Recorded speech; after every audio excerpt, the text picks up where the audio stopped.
प्रभु से विलग होने की घड़ी आ गई है। प्रभु श्री राम से दूर नहीं जा पा रहे हो तुम हनुमान। श्री राम भी नहीं चाहते कि तुम उनसे दूर जाओ, किंतु स्वामी को मर्यादा की बेड़ियों ने बांध रखा है, तो हनुमान को कर्तव्य की डोर खींच रही है। अब हमें प्रस्थान की आज्ञा दीजिए एवं हमें आशीर्वाद दें कि आपके कर्तव्य एवं मर्यादा के पालन की सीख से हम अपने राज्य और अपने प्रजा को सुखमय जीवन प्रदान कर सके।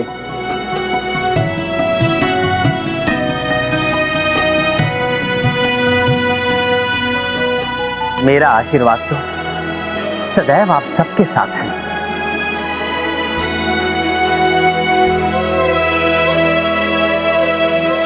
प्रभु को छोड़कर जाने की घड़ी आ गई है। नहीं नहीं नहीं प्रभु, रोक लीजिए मुझे। आपका ये चरण सेवक आपके चरणों से दूर नहीं जाना चाहता।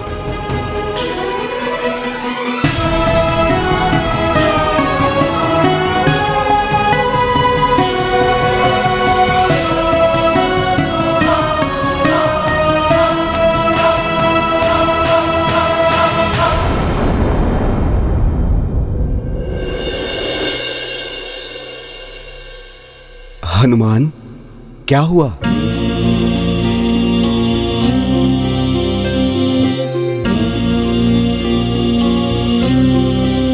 प्रभु,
हनुमान, तुम तो सदैव मेरे हृदय में हो।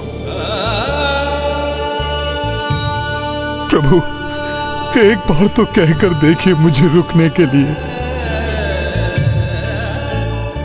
मेरे प्रभु इतने निष्ठुर नहीं हैं कि अपने हनुमान को स्वयं से विलग कर दें। अब अवश्य प्रभु का स्वर सुनाई देगा।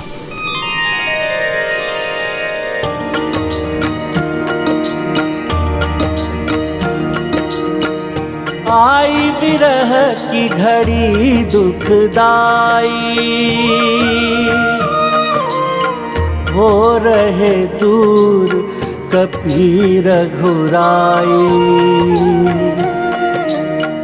एक सम दोनों रहूं पीड़ा,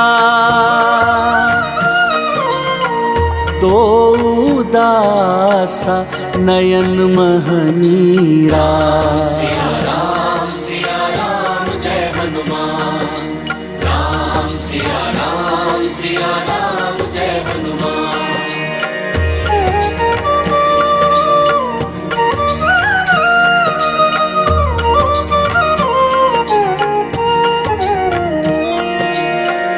व्याकुल भगवन व्याकुल कपीसा, देखत भावुक माता सीता। मुड़ी मुड़ी देखी हनुमंत अधीरा, रोकिले कदाचित रघुवीरा। सिया राम जय हनुमान। हनुमान,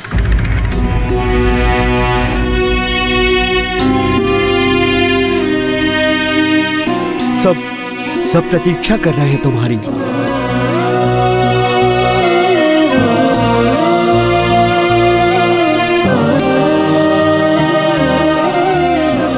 अपने प्रभु को छोड़कर कैसे कोई भक्त जा सकता है?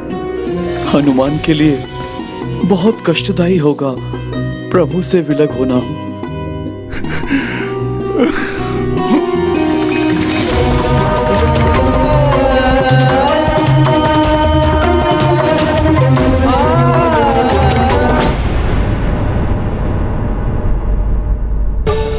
हनुमान जैसे प्रिय से कौन विलग होना चाहेगा?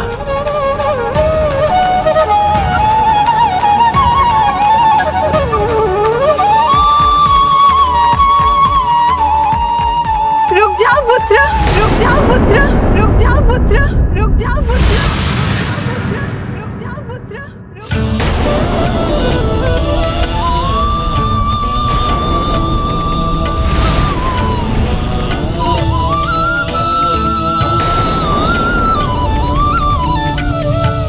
ऐसे कैसे जा सकते हो तुम पुत्र, मुझ मां पर दोष लगाकर?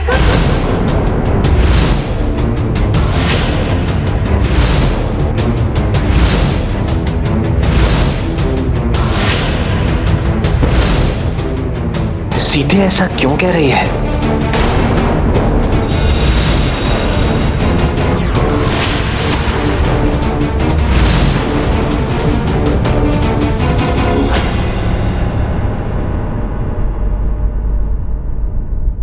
माता, मैं आप पर दोष? कैसा दोष माता?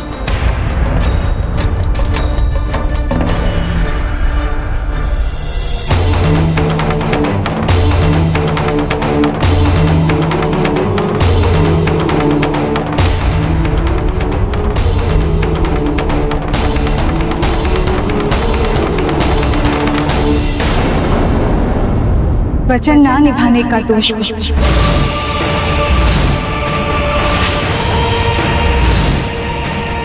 माता, वचन? भूल गए, मैंने तुम्हें कोई वचन दिया था। मुझे वचन पूर्ण करने का अवसर दिए बिना कैसे जा सकते हो तुम? मुझ मां पर वचन ना निभाने का दोष लगेगा ना? हनुमान अपनी माता पर कोई दोष कैसे लगने देगा माता? माता, किंतु आप किस वचन की बात कर रही हैं? स्मरण करो पुत्र, अशोक वाटिका में जब तुम्हें भूख लगी थी तब मैंने तुम्हें अपने हाथ से बनाया हुआ भोजन कराने का वचन दिया था। ये मेरा वचन है तुम्हें पुत्र, मैं अति शीघ्र अपने हाथों से भोजन पकाकर तुम्हें परोसने का सौभाग्य प्राप्त करूंगी। ये तो मेरा परम सौभाग्य होगा माता। मैं उस दिन की प्रतीक्षा करूंगा।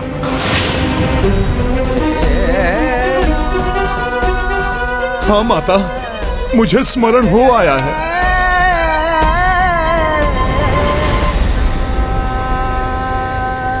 तो तुम बताओ पुत्र, यदि तुम ये भी चले गए तो मेरा वचन तो अपूर्ण रह जाएगा।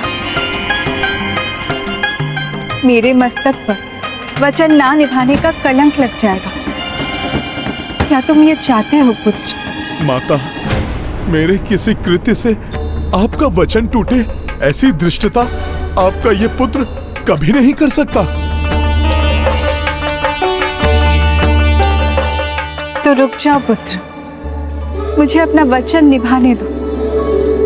उस दिन मैंने तुम्हें भोजन कराने का सुख प्राप्त नहीं कर सकी, परंतु अब मैं तुम्हें अपने हाथ से भोजन करा के पूर्णतया तृप्त करना चाहती हूँ।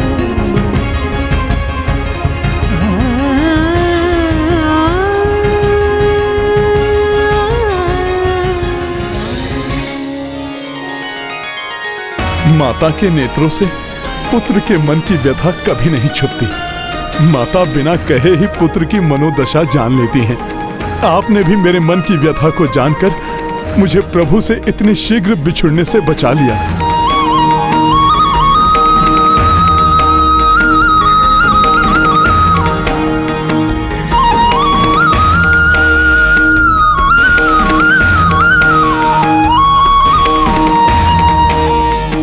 संकोच ना करो हनुमान, रुक जाओ यहां। माता सीता के वचन को पूर्ण करो।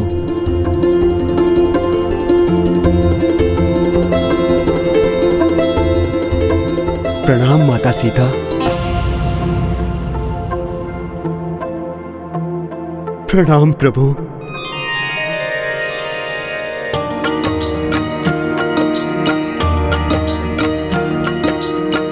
वचन निभाई माँ वैदेही,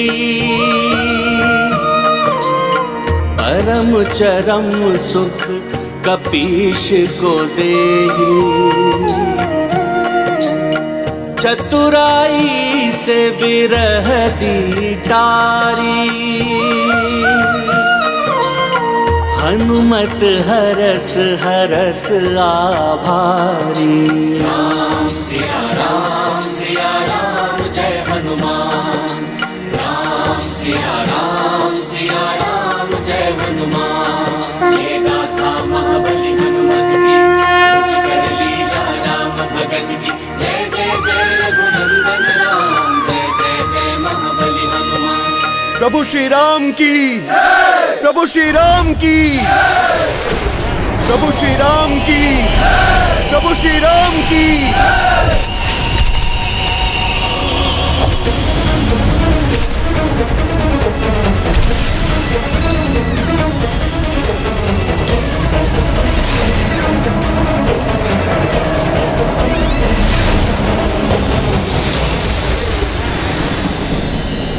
ये जयकारों का स्वर व्यथित कर रहा है निकुंभ को।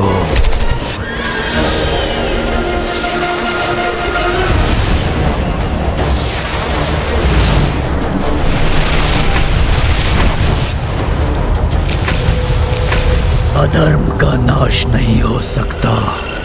महामायावी निकुंभ के मायावी राक्षस सेवक धर्म से तृप्त मनुष्यों के मन में सहजता से अधर्म की भूख जागृत कर देंगे।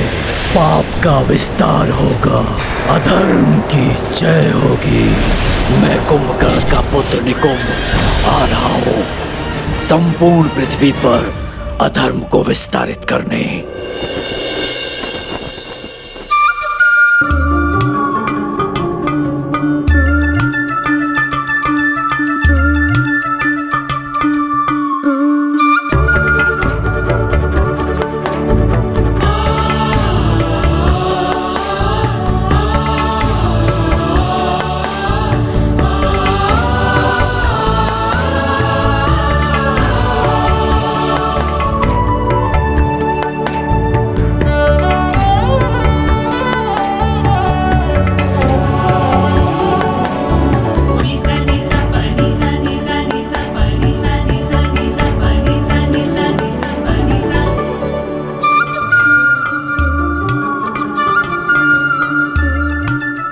भूख तो तीव्रता से जागृत हो गई है माता। कब लाएंगी आप भोजन? अपने हाथ का बनाया हुआ अमृतमय भोजन।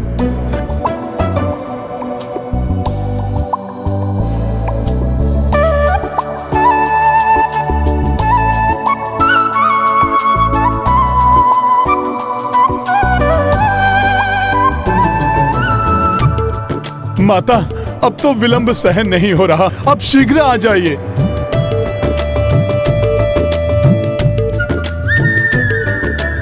भैया, हनुमान तो आपका कार्य करते समय कई दिन तक भूखे रह लेते थे, किंतु आज हनुमान भूख से कुछ अधिक ही व्याकुल दिखाई दे रहे हैं।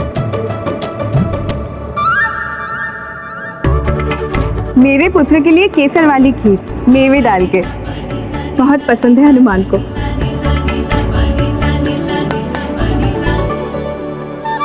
आहा, क्या सुगंध आ रही है। अब तो मुझसे रहा नहीं जा रहा माता।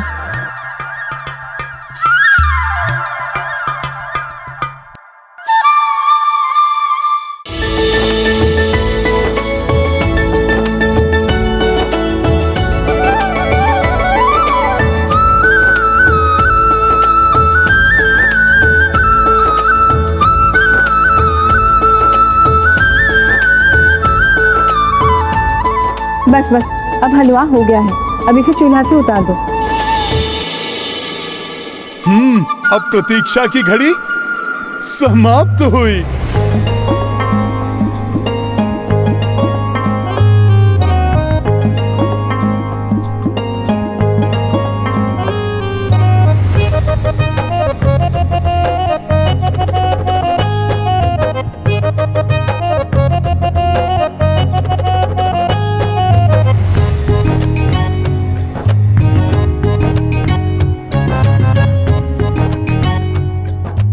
पुत्र, ये मोतीचूर के लड्डू, ये देसी घी के पूरी, ये हलवा और ये केसरिया खीर मुझे आशा है कि तुम्हें बड़े ही रुचिकर लगेंगे। हाँ माते, हाँ। इन व्यंजनों की तो सुगंध ही बता रही है माता कि इनसे अधिक रुचिकर कुछ और हो ही नहीं सकता।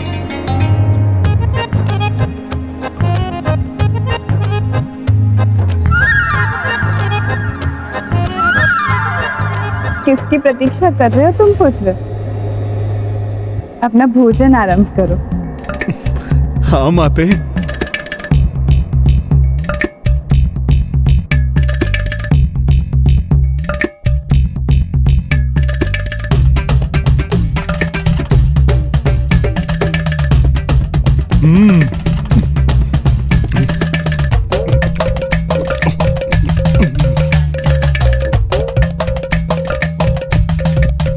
पुत्र हनुमान तो भोजन पर ऐसे टूट पड़े हैं जैसे भोले भाले नन्हे से बालक हो।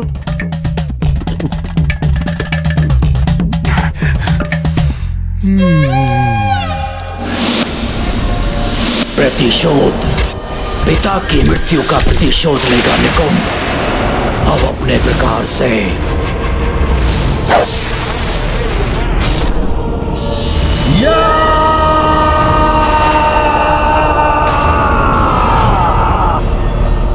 निकुंभ के मायावी राक्षसों, विकार ग्रस्त कर दो इनके मस्तिष्क को।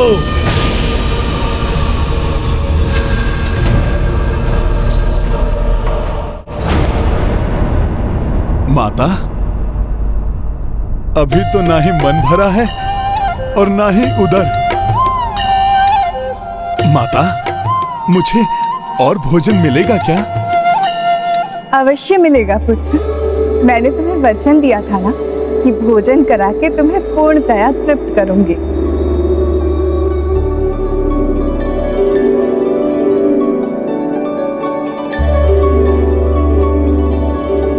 किंतु माता, भोजन तो इतना स्वादिष्ट और रुचिकर बना है कि मुझे प्रतीत हो रहा है जैसे आज मेरा मन तृप्त होगा ही नहीं। मेरा मन कर रहा है कि मैं खाता ही रहूं, खाता ही रहूं।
कृषक ही परिश्रम कर अनाज उगाकर मनुष्यों का उदर पोषण करते हैं। मायावी सेवकों, कृषकों के मस्तिष्क में आलस और अकर्मण्यता का बीजारोपण कर दो, विकारग्रस्त कर दो कृषकों को।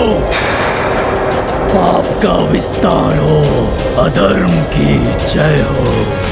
अरे अब कौन कृषि करने जाए धूप में? आओ कुछ मनोरंजन करते हैं बैठकर।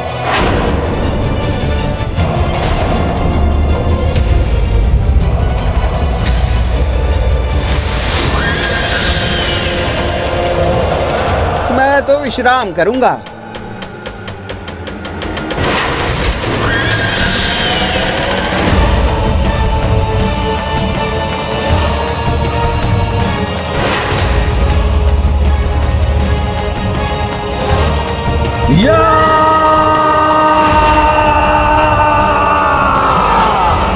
अधर्म फैलाकर अपनी भूख शांत करूंगा।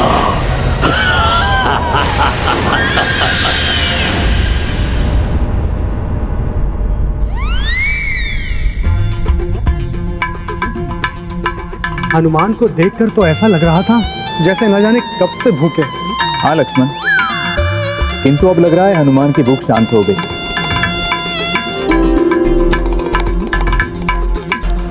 माता, मुझे तो और भूख लगी है।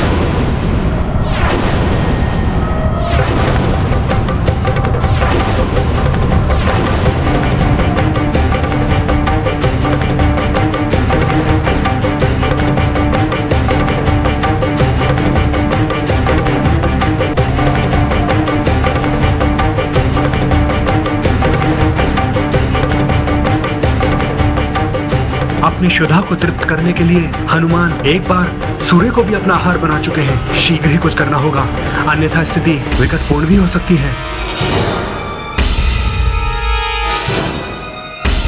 संपूर्ण व्यंजन समाप्त हो गए, किंतु हनुमान की शुदा अब भी शांत नहीं हुई। वचन अनुसार अब मैं हनुमान को कैसे तृप्त करूं?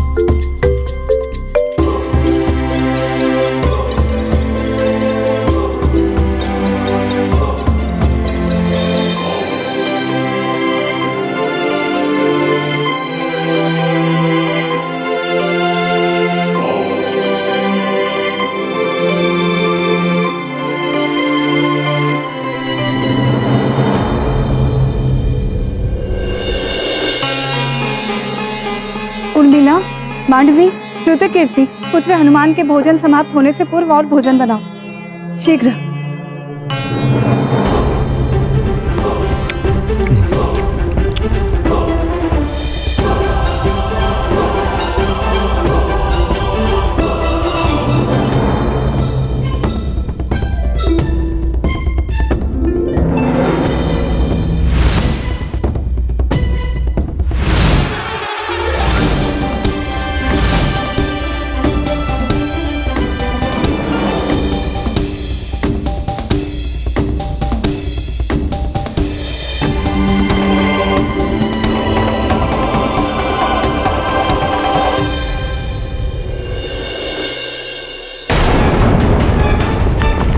माता,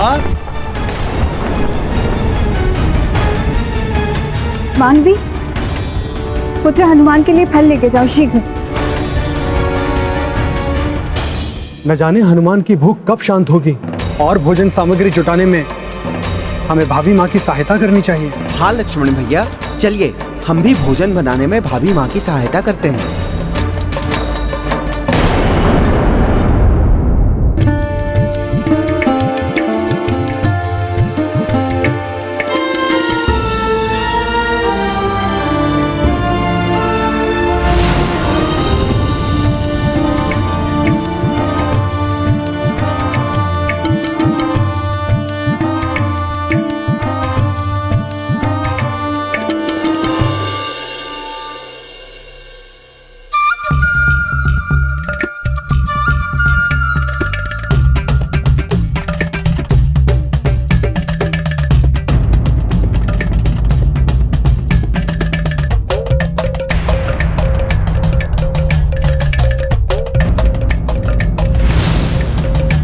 यदि पुत्र हनुमान तृप्त नहीं हुए तो मेरा वचन अपूर्ण रह जाएगा।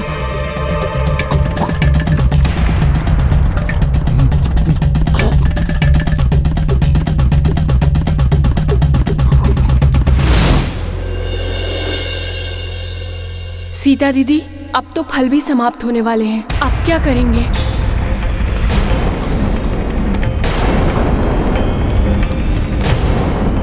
कदाचित इस खीर को ग्रहण करके पुत्र हनुमान की भूख शांत हो जाए।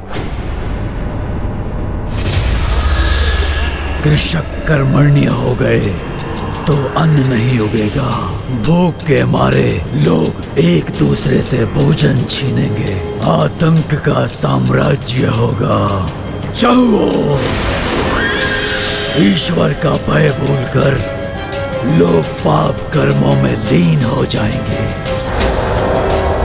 आस्तिक से नास्तिक बना दो सबको, पाप का विस्तार हो, अधर्म की जय हो।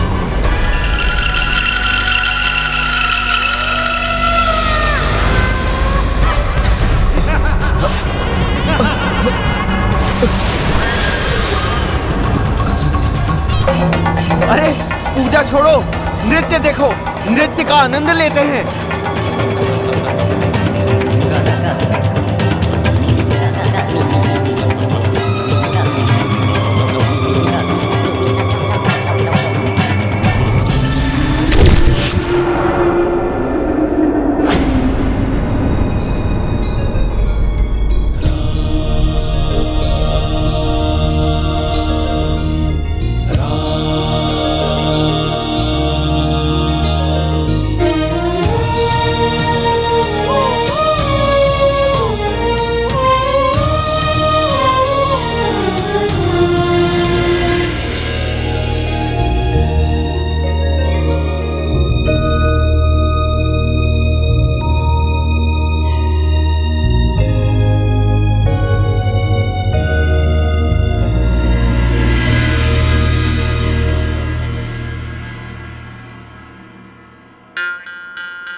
अरे वाह, खीर!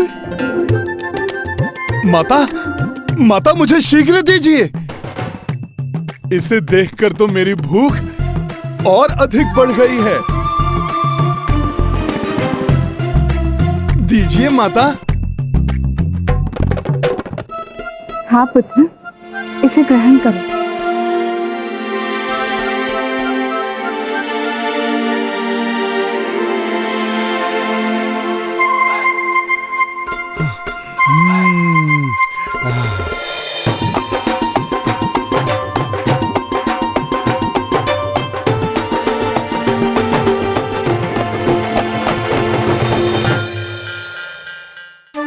हे भोलेनाथ, आपके रुद्रांश हनुमान की भूख तो शांत होने के स्थान पर और बढ़ गई है। यदि हनुमान को भोजन करा के तृप्त नहीं कर पाई तो वचन भंग का दोष लगेगा मुझ पर। अब आप ही मेरी सहायता कीजिए प्रभु महादेव।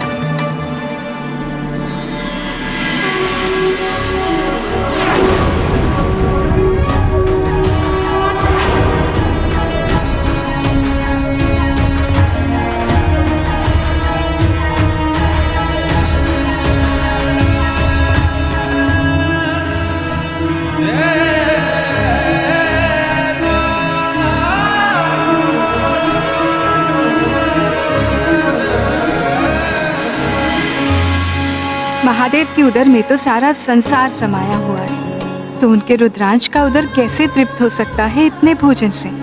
अब तो मात्र एक ही वस्तु है जो प्रभु श्री राम के अनन्य भक्त हनुमान को तृप्त कर सकती है।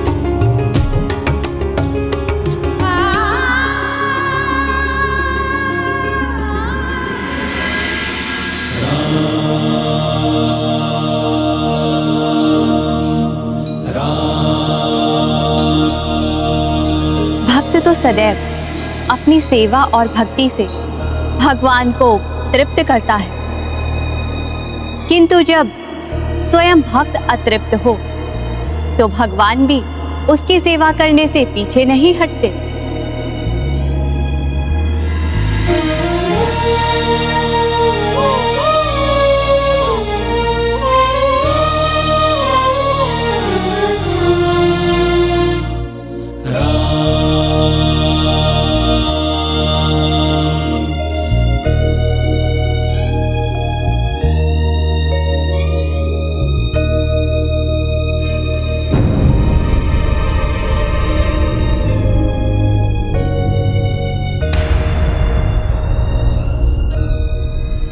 माता, मुझे तो और भोजन चाहिए, भूख और लगी है।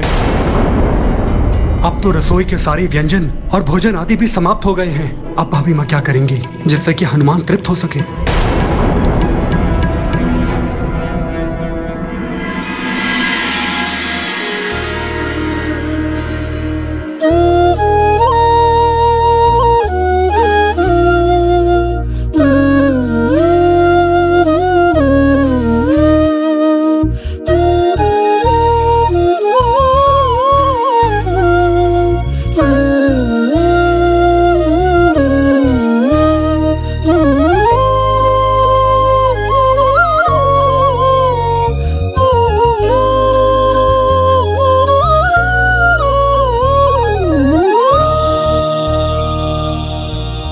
आप इस माता के वचन की लाज रखिए प्रभु, मेरा पुत्र अतृप्त ना रहे।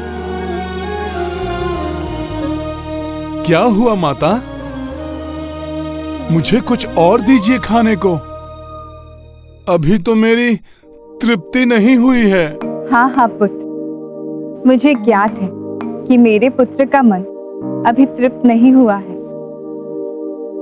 मैं तुम्हें कुछ विशिष्ट प्रदान करना चाहती हूँ, तुम इसे ग्रहण करो पुत्र।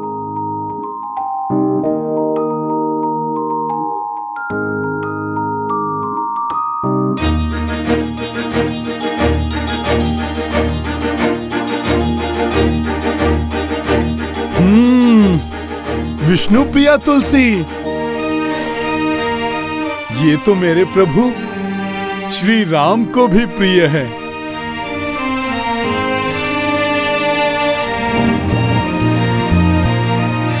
माता, इस पर तो मेरे प्रभु श्री राम का नाम भी लिखा हुआ है।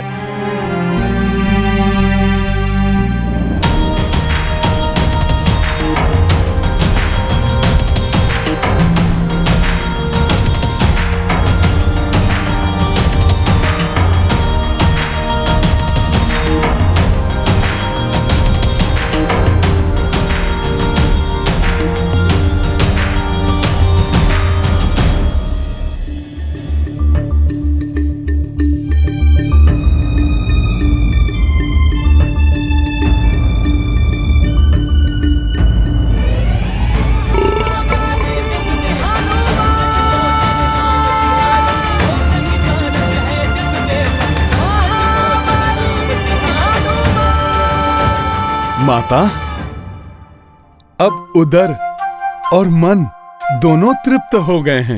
पुत्र, कुछ और लड्डू बनवा लेती हूँ। इस छोटे से तुलसी पत्र से तुम्हारा क्या हुआ होगा? बस बस माता, तुलसी पत्र से तो प्रभु भी तृप्त हो जाते हैं, तो उनका ये भक्त क्यों नहीं तृप्त होगा? और माता, यदि अब तिल भर भी कुछ खा लिया तो उदर फट जाएगा।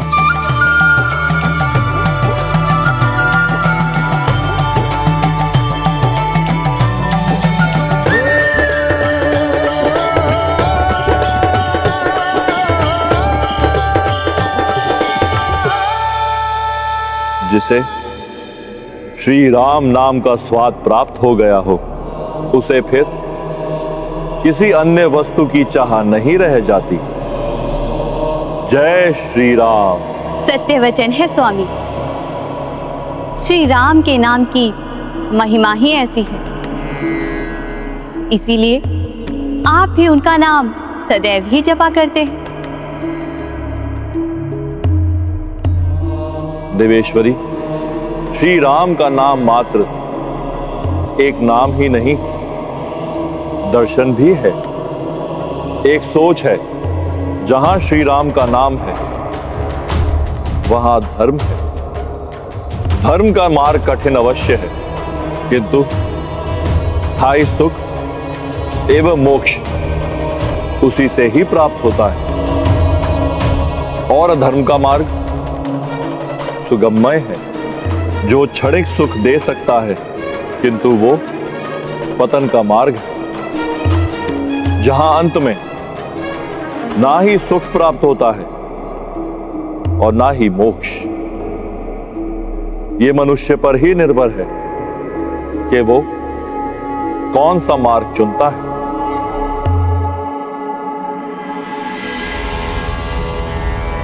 ओम भू ओम भुवः ओम स्वः ओम महा ओम जना ओम तपः स्वाहा स्वाहा स्वाहा।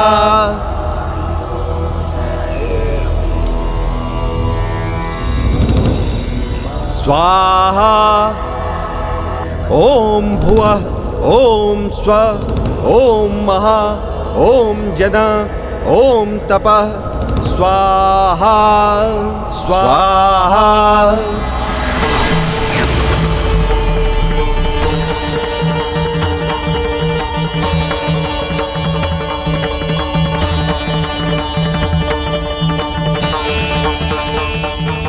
पाप का विस्तार हो, अधर्म की जय हो।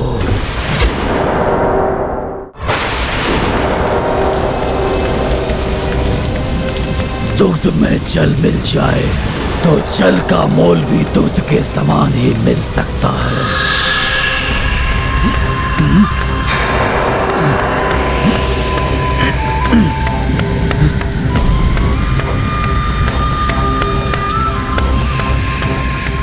वर्षा, अब इन सारे दुग्ध के पात्रों में जल मिला देता हूँ।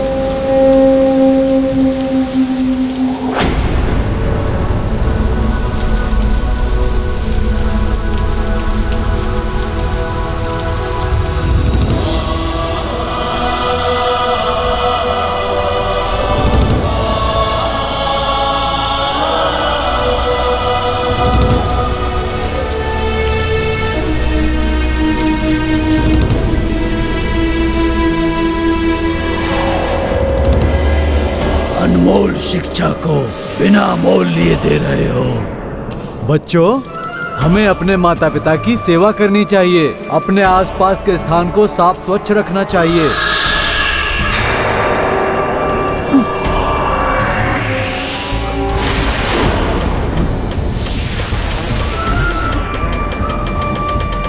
बस बहुत हो गई निःशुल्क शिक्षा।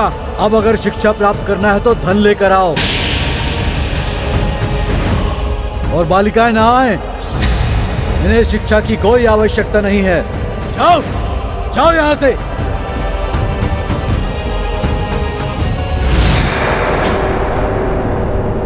देखो बच्चों, सबसे पहले सुबह उठकर अपने माता पिता को प्रणाम करना चाहिए और अपने घर के आसपास स्वच्छ वातावरण बनाना चाहिए।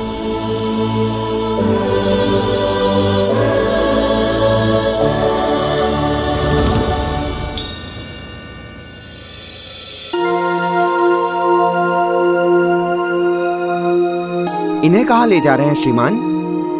श्री राम के राज्य में बालिकाओं का भी शिक्षित होना अनिवार्य है, क्योंकि शिक्षित बालिकाएं घर परिवार को अच्छी शिक्षा और अच्छे संस्कार दे सकती हैं। एक सुदृढ़ राष्ट्र की नींव शिक्षित बालिकाएं ही डाल सकती हैं। धर्म एवं सदाचार की गंगा प्रवाहित हो रही है अयोध्या में। अंततः सुखमय राम राज्य स्थापित हो ही गया यहाँ। आशा है शीघ्र ही ऐसा राम राज्य समस्त संसार में भी विस्तारित हो जाएगा। राम राज्य का ये स्वप्न शीघ्र ही टूट जाएगा। तुम अधर्म के विस्तार को नहीं रोक पाओगे, चाहे कितनी भी पूजा पाठ दान धर्म या ब्राह्मण भोजन कर लो राम।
क्या हुआ मुनिश्रेष्ठ? आप अकस्मात ही आसन से क्यों उठ गए हैं? मुझसे कोई भूल हुई है क्या मुनिवर?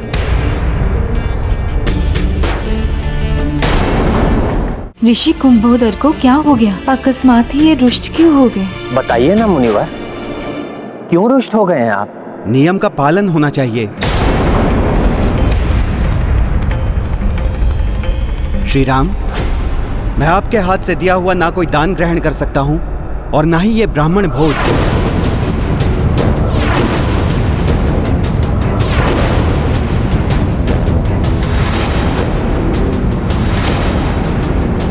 मेरे प्रभु श्री राम से नियम पालन में त्रुटि कैसे हो सकती है? अवश्य ही कोई भ्रम हुआ है कुंभोदर मुनि को। मुनिवर, यदि आप मुझसे दान एवं भोज ग्रहण नहीं करेंगे तो मेरे सभी कर्म व्यर्थ हो जाएंगे। क्षमा करें, आपका वनवास समाप्त हो चुका था, राज्याभिषेक भी संपन्न हो चुका था। तब आपके लिए अनिवार्य था कि आप सर्वप्रथम गया तीर्थ जाकर विधि पूर्वक पिंड दान करके अपने पितरों को संतुष्ट करें, किंतु आपको ये सब स्मरण नहीं रहा। ऐसे में आपके द्वारा प्रदत्त कुछ भी स्वीकार करना मेरे लिए ही नहीं, समस्त ऋषि मुनियों के लिए भी निषिद्ध है।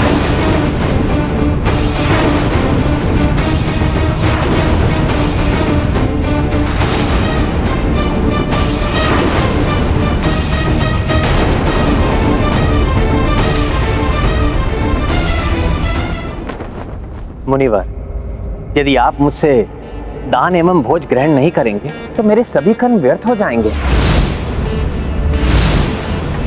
मुनिश्रेष्ठ, मुझसे कोई त्रुटि हुई है तो बताइए, उस त्रुटि का प्रायश्चित करने के लिए मैं प्रस्तुत हूं। महाराज श्री राम, आपने रावण के अत्याचारों से विश्व को मुक्ति दिलाई है, प्रजा का पालन भली भांति कर रहे हैं। आपके राम राज्य में धर्म की ज्योति चहुं ओर आलोकित हो उठी है। किंतु क्या मुनिवर? क्षमा करें, आपका वनवास समाप्त हो चुका था, राज्याभिषेक भी संपन्न हो चुका था। तब आपके लिए अनिवार्य था कि आप सर्वप्रथम गया तीर्थ जाकर विधि पूर्वक पिंड दान करके अपने पितरों को संतुष्ट करें, किंतु आपको ये सब स्मरण नहीं रहा। ऐसे में आपके द्वारा प्रदत्त कुछ भी स्वीकार करना मेरे लिए ही नहीं, समस्त ऋषि मुनियों के लिए भी निषिद्ध है।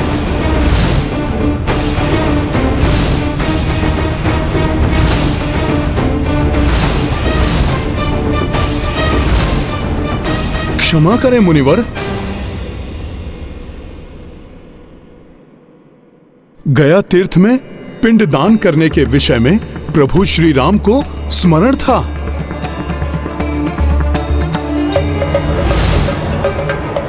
इसीलिए प्रभु ने ब्राह्मण भोज आदि से पूर्व मुझे गया जी जाने के लिए समस्त व्यवस्था करने के लिए आज्ञा भी दी थी। गुरुजी, वहां जाने के लिए पुष्पक विमान भी उपस्थित था, किंतु प्रभु ने सूर्यदेव एवं पूर्वजों को वचन भी दिया था गुरुजी कि प्रभु सर्वप्रथम सुखमय एवं धर्ममय राम राज्य की स्थापना करेंगे। और अब प्रभु आप सब ऋषि मुनियों का आशीर्वाद प्राप्त करके तीर्थ यात्रा पर ही जाने वाले हैं। इस संस्कार के महत्व से भली भांति परिचित हूँ। ये संस्कार तो पूर्वजों का आदर भी है। पूर्वजों के आशीर्वाद से ही वंश फलता फूलता है। एक राजा के रूप में इस कार्य को कर सारी प्रजा का मार्गदर्शन भी करना चाहता हूँ। मुनिवर, कोई भी तीर्थ यात्रा आप जैसे तपस्वियों के आशीर्वाद के बिना फलदायी नहीं हो सकती। इसीलिए तो इस ब्राह्मण भोज का आयोजन किया गया था। अतः इसे स्वीकार करके हमें आशीर्वाद दें कि हम पिंडदान एवं अन्य पूजाएं समस्त रीतियों एवं विधि विधान का पालन करके संपन्न करें और हमारी तीर्थ यात्रा सफल हो। क्षमा करें राजन, आपके धर्म पालन पर मैंने संदेह किया। मेरा आशीर्वाद है आपको कि आपका यह अनुष्ठान सफल हो, आपके इस विचार को कोई हानि ना पहुंचा सके, ना कोई बाधा आए, और आप अपनी प्रजा के लिए उदाहरण प्रस्तुत कर सकें कि अपने पूर्वजों के आशीर्वाद का क्या महत्व है। आपकी तीर्थ यात्रा सफल, सुफल एवं सुखद हो।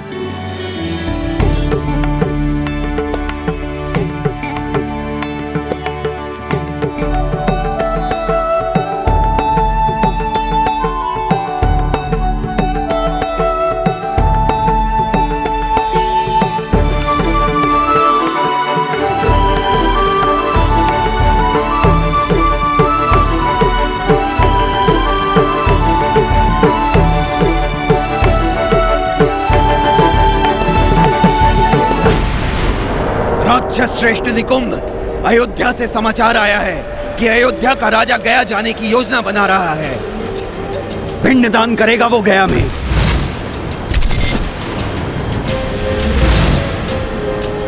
इस प्रकार वो प्रजा के समक्ष धर्म का उदाहरण प्रस्तुत करने वाला है। पिंडदान धर्म का उदाहरण नहीं कर पाएगा वो। मैं रोकूंगा उसे, और पिंडदान अपूर्ण रह गया तो पूर्वजों का होगा अनादर। इस प्रकार राम के हाथों अधर्म होगा। अधर्मी राजा की प्रजा भी अधर्म करने लगेगी, और तब अयोध्या में भी राक्षसी सोच के लिए द्वार खुल जाएंगे। राम का ये पिंडदान किसी भी स्थिति में पूरा नहीं होना चाहिए।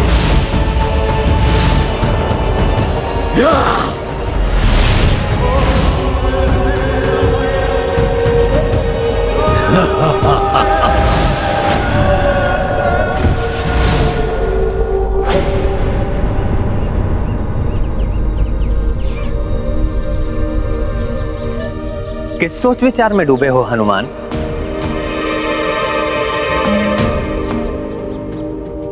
नहीं नहीं, कुछ विशेष नहीं प्रभु।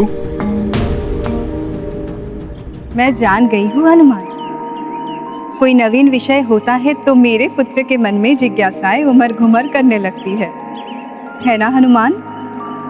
माता, एक माता ही तो है जो अपने पुत्र के मन की बात बिना कहे ही जान लेती हैं। माता, मेरा जिज्ञासु मन आश्चर्य में है कि ऐसा गया जी में क्या है कि जो भी वहां पिंडदान करते हैं उनके पितरों को सद्गति प्राप्त हो जाती है।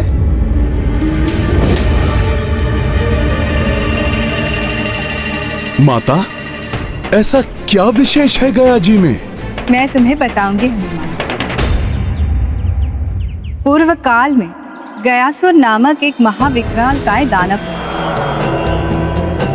वो असुर होकर भी बड़ा ही धर्मात्मा था। ओम नमः विष्णु शंखाय मम सर्व मनोवांछित फल प्रदान। वो श्री हरि विष्णुदेव को प्रसन्न करने के लिए भीषण तप कर रहा था।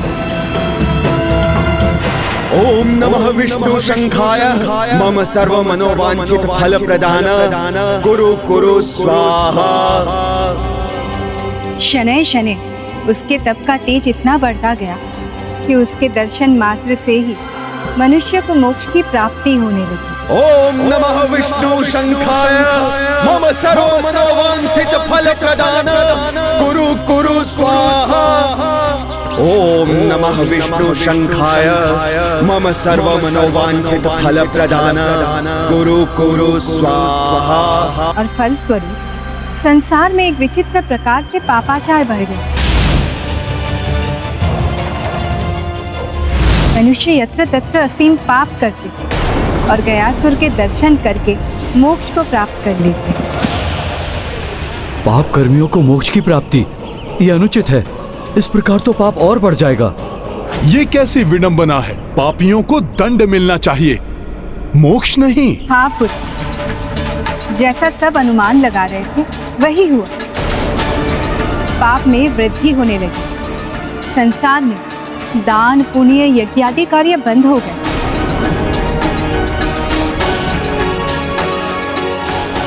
जिससे देवताओं की शक्ति क्षीण पड़ने लगी। सबको सहजता से मोक्ष की प्राप्ति होने से स्वर्गलोक, तपलोक और ब्रह्मलोक असंतुलित हो गए। तब संसार को असंतुलन से बचाने के लिए स्वयं ब्रह्मदेव को आना पड़ा। ओम नमः विष्णु शंखाय मम सर्व मनोवांछित फल प्रदान। कुरु कुरु स्वाहा। गयासुर, जगत पिता ब्रह्मदेव, प्रणाम जगत पिता। तुम्हारा कल्याण हो गयासुर। परंतु जगत पिता, आप, मैं तो विष्णुदेव को प्रसन्न करने वाले मंत्रों का जाप कर रहा था। और मुझे यह भी ज्ञात है कि तुम मुझसे कोई वरदान भी नहीं मांगोगे। अतः तुम ऐसा करो कि मुझे ही एक वरदान दे दो। प्रभु, यदि आप मुझे इस योग्य समझते हैं तो जो चाहिए मांग लीजिए। तपस्या में बैठा हुआ तपस्वी कभी भी किसी को कुछ भी देने से मना नहीं करता। तपाग्नि से पवित्र हुई तुम्हारी इस देह पर बैठकर मैं यज्ञ करना चाहता हूं।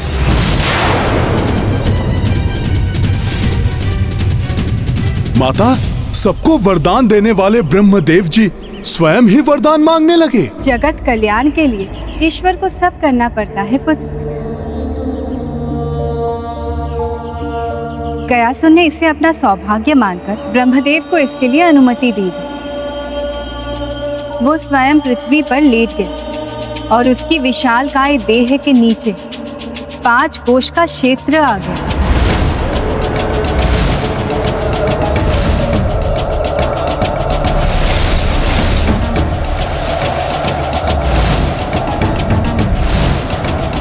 प्रभु ब्रह्मदेव उसकी विशालकाय देह पर बैठकर यज्ञ करने लगे।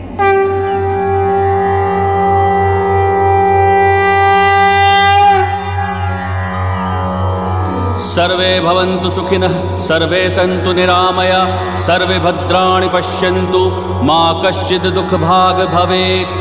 ॐ द्यौः शान्तिरन्तरिक्षं शान्ति, पृथिवी शान्तिरापः शान्तिरौषधयः शान्तिः, वनस्पतयः शान्तिर्विश्वे देवाः शान्तिर्ब्रह्मा शान्तिः, सर्वं शान्तिः शान्तिरेव शान्तिः, सा मा शान्तिरेधि। ॐ शान्तिः शान्तिः शान्तिः।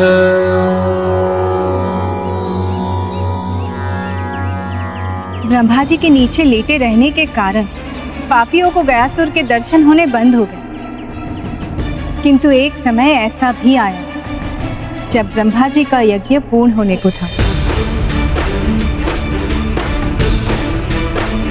देवताओं को ये भय सताने लगा कि यज्ञ के पश्चात गयासुर पुनः तपस्या करने के लिए बैठ जाएगा। तब तो पुनः पूर्व के जैसी ही स्थिति हो जाती।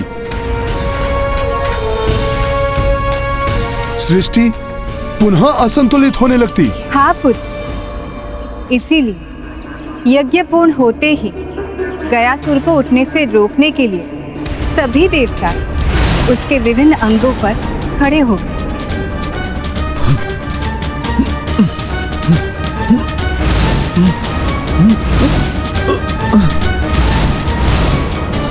ये देवताओं को क्या हो गया? क्यों कर रहे हैं ऐसा? किंतु संपूर्ण शक्ति का प्रयोग करके महाबली गयासुर को रोक पाना उन देवताओं के वश से बाहर हो रहा था। तो भयभीत देवताओं ने श्री हरि विष्णुदेव की गुहार लगाई और अंततः जगत कल्याण के लिए स्वयं विष्णुदेव को भी आना पड़ा।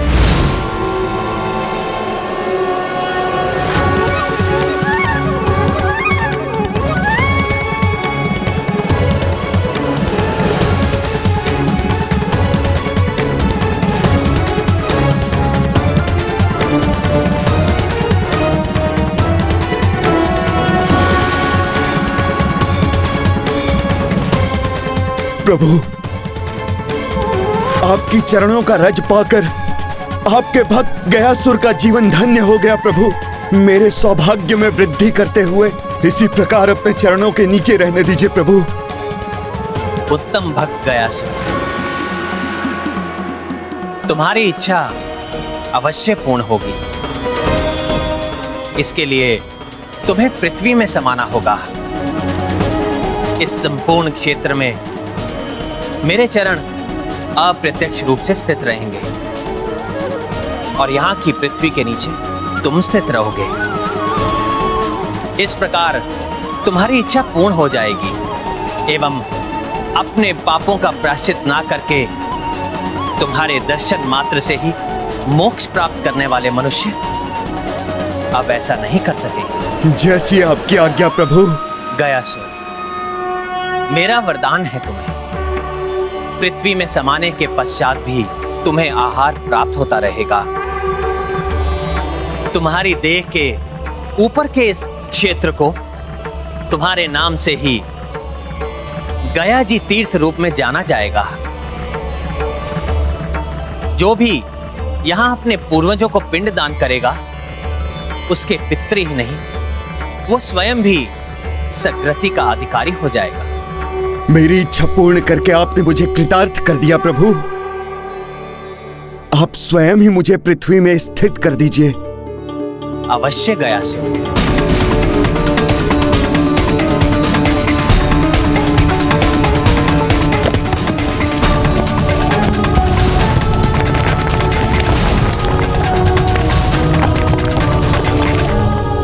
वाह, तब तो प्रभु विष्णुदेव की उस लीला स्थली पर जाना तो अत्यंत सौभाग्य की बात होगी। किंतु हनुमान, मार्ग में काशी नगरी भी पड़ती है। पुत्र राम, हमें काशी में रुककर गंगा पूजा अवश्य करनी चाहिए। जो आज्ञा गुरुदेव। आप पुष्पक विमान पर आरूढ़ होकर अपना स्थान ग्रहण कीजिए। सर्वप्रथम हम काशी ही जाएंगे।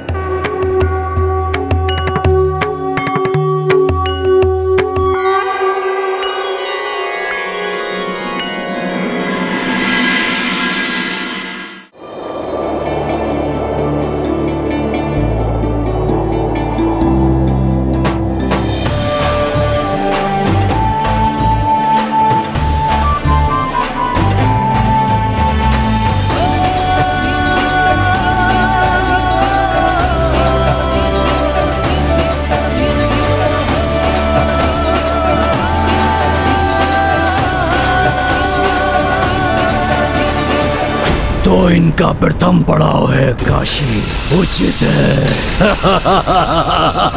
हम अपना कार्य काशी से ही प्रारंभ करेंगे।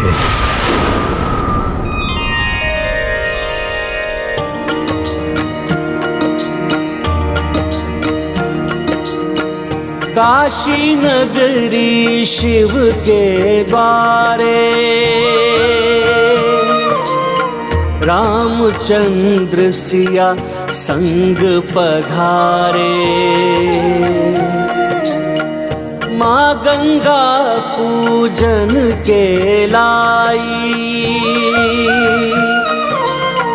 जानकी मैया थाल सजाई। सिया राम जय हनुमान। राम सिया राम जय हनुमान। माता, मैं भी आपके साथ दीपक बनाता हूँ।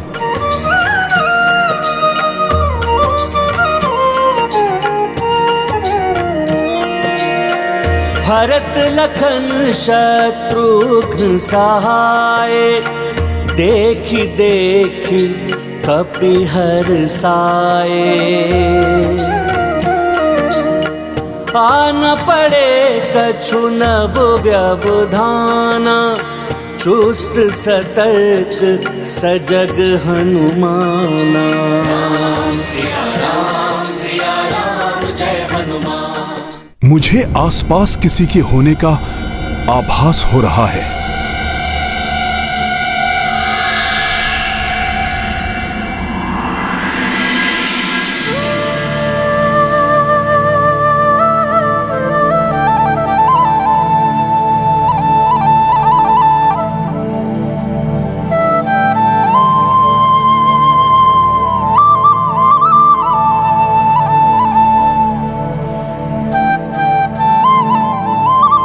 मेरे प्रभु श्री राम का परिवार सब एक साथ गंगा पूजन हेतु आगे बढ़ रहे हैं। कैसा मनोहारी दृश्य है ये। इन पे किसी की कुदृष्टि ना पड़े।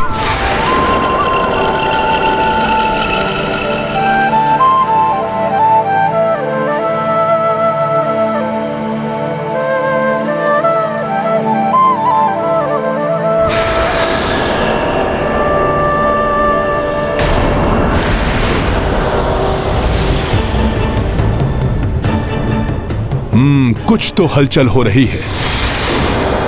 तो धर्म कार्य में बाधा डालने के लिए अधर्मी भी आ गया है। मेरी पूजा से अधिक महत्वपूर्ण है मेरे प्रभु की पूजा पूर्ण होना। ये मायावी कोई बाधा डाले, उसके पूर्व ही मुझे इसे रोकना होगा।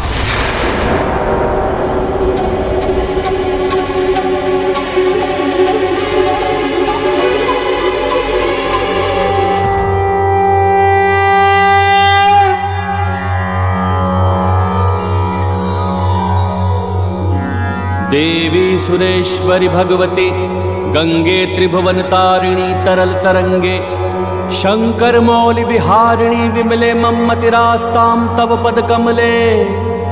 हरिपद पाध्य तरंगिणी गंगे हिम विदुमुक्ता धवल तरंगे।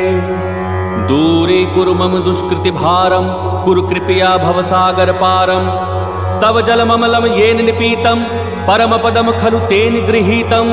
मातर गंगे त्वय्यो भक्तः किल तं द्रष्टुं नायमः शक्तः।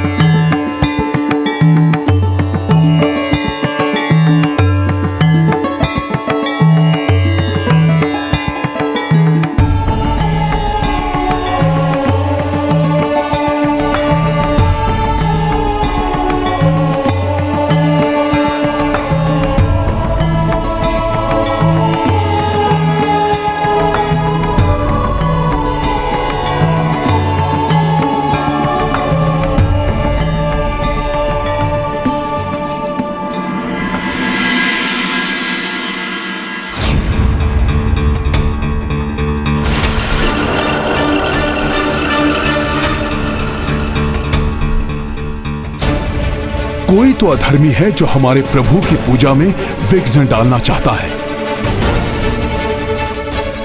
इससे पूर्व कि वो हमारे प्रभु की पूजा में कोई अनिष्ट करे, मुझे शीघ्र अतिशीघ्र उसके बारे में ज्ञात कर उसको रोकना होगा।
माता, ये अच्छा किया आपने, कच्ची मिट्टी के दिए बनाए हैं। ये शीघ्र ही गंगा जी के पवित्र जल में घुलकर गंगा जी में समा जाएंगे, जिससे ये जल दूषित भी नहीं हो पाएगा। दीपदान महादान। जब तक पवित्र गंगा में दीप प्रज्वलित करके प्रवाहित ना किया जाए, तब तक गंगा पूजा पूर्ण नहीं होती। हाँ देवेश्वरी, ये प्रज्वलित दीप उस श्रद्धा के प्रतीक हैं जिसकी ज्योति भक्तों के हृदय में प्रभावित होकर उन्हें धर्म के आलोक से प्रकाशित करती है। इस वानर के कारण राम की गंगा पूजा सफल हो गई, किंतु गया पूजा सफल नहीं हो पाएगी। ये वानर कुछ नहीं कर पाएगा, क्योंकि मैं स्वयं राम की पूजा भंग करूंगा।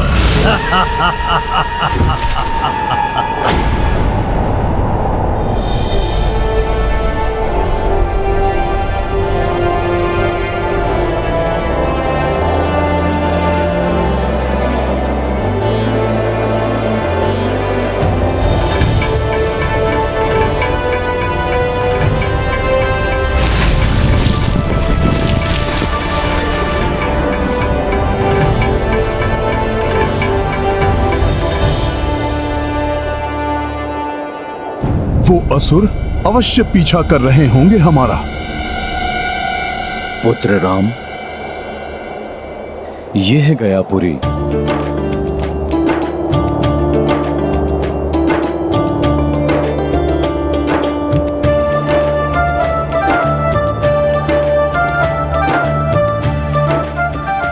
यही 5 कोश के क्षेत्र में गयासुर लेट गया था और यहीं से पवित्र फल्गु नदी प्रवाहित होती है।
गयासुर के तप से पवित्र हुई गया तीर्थ की इस धरा को हमारा नमन।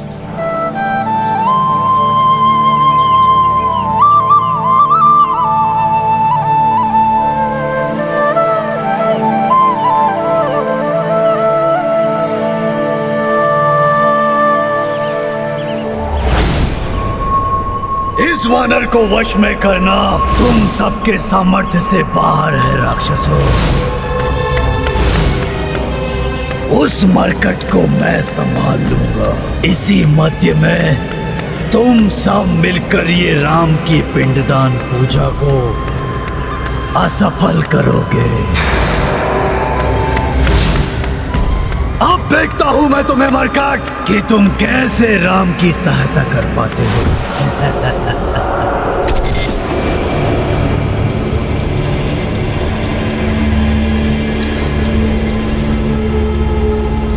अभी तो भले ही वो दानव दिखाई नहीं दे रहे हैं, किंतु उन्होंने जो कहा था वो मुझे स्मरण है। मुझे पूर्णतया सतर्क रहना होगा। मरकट, अब चाहे तुम सजग रहो, सतर्क रहो या सावधान, होगा वही जो मैं चाहूंगा। केवल मैं।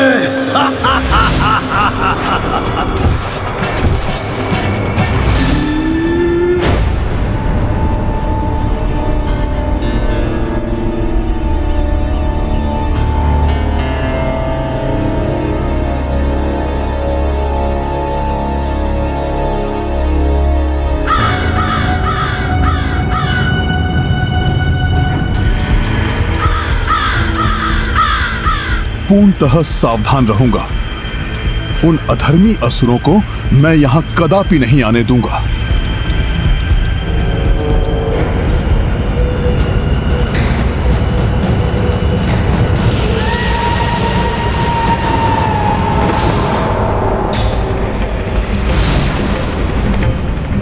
ये कैसी हलचल है?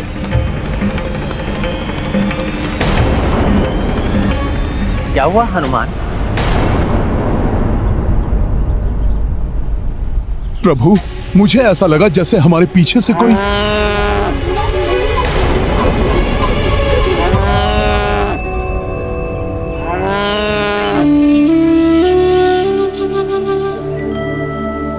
प्रणाम। आप अवश्य ही यहाँ पिंडदान करने आए हैं। मैं पुजारी, गौ माता और अपने शिष्यों के साथ आपके इस कार्य को विधि पूर्वक संपन्न कराने में आपकी सहायता करूंगा।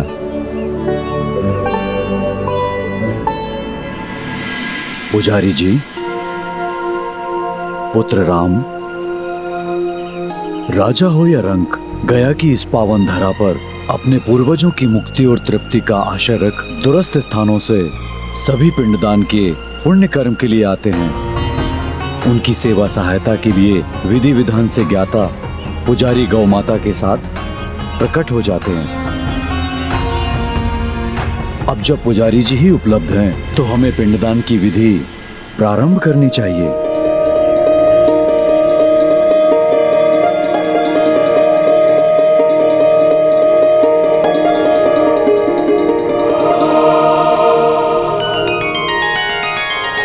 स्मरण रहे, राम द्वारा पिंडदान किसी भी अवस्था में पूर्ण नहीं होना चाहिए। पुजारी, गौ, काग, यहाँ तक कि फल्गु नदी का जल प्रवाह दूषित कर दो सभी को।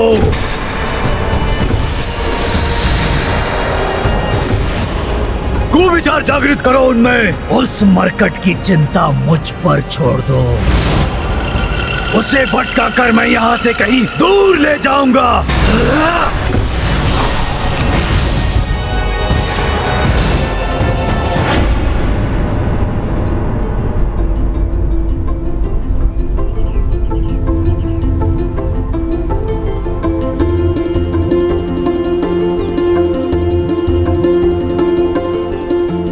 ये हवन सामग्री है और सभी तैयारियां पूर्ण हो चुकी हैं।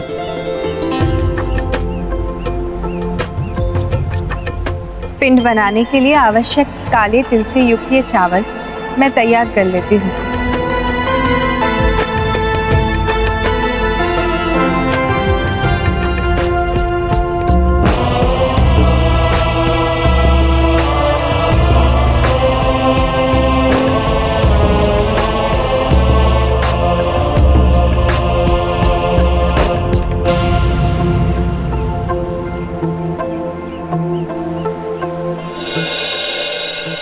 हे गंगा मैया, आपके पवित्र जल के छिड़काव से हम हवन विधि प्रारंभ करते हैं।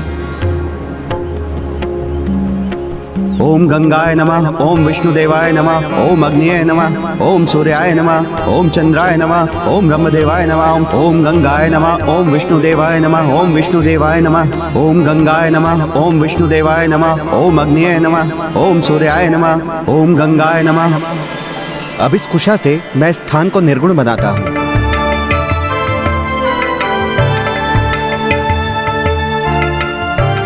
पितरों के प्रति पूर्ण श्रद्धा के साथ की जाने वाली इस पिंडदान की क्रिया में कुशा का विशेष महत्व है।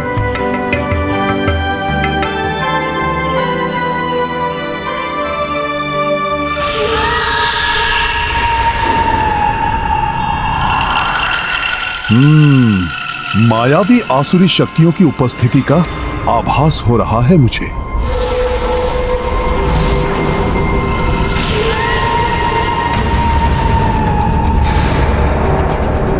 मेरा अनुमान अनुचित नहीं था। इस धर्म कार्य में बाधा डालने वो यहाँ प्रत्यक्ष रूप में पहुंच चुके हैं।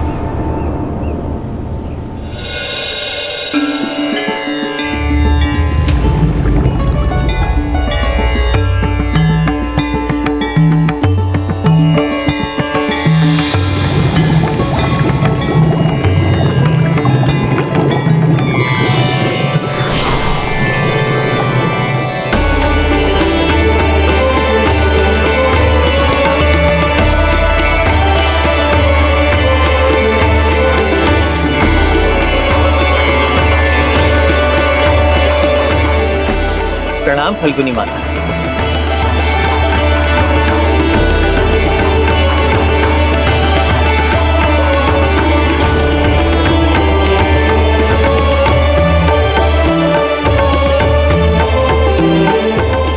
आपके पावन तट पर आपके दर्शन पाकर हम धन्य हुए। मेरे तट पर आपके आगमन से धन्य तो मैं हुई हूँ प्रभु।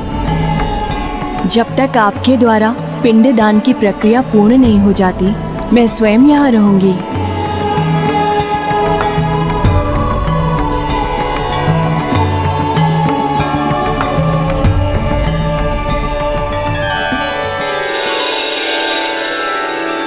प्रभु, अब आप हवन अग्नि प्रज्वलित कीजिए।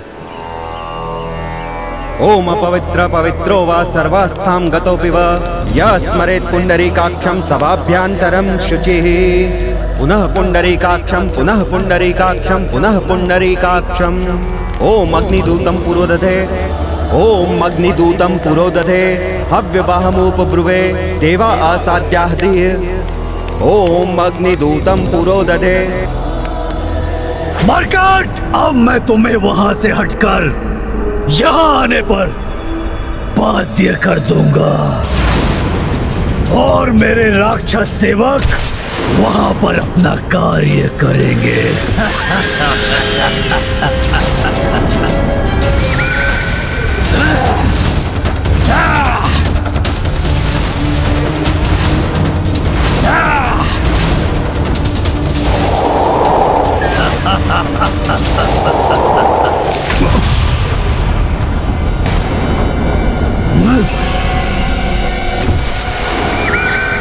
किसी मायावी शक्ति ने मुझे प्रभावित करने का प्रयास किया।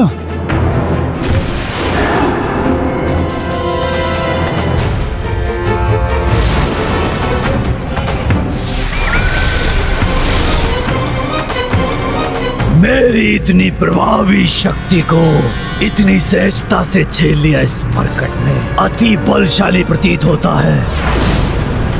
अपनी योजना पूर्ण करनी है तो उसे यहाँ से दूर ले जाना होगा।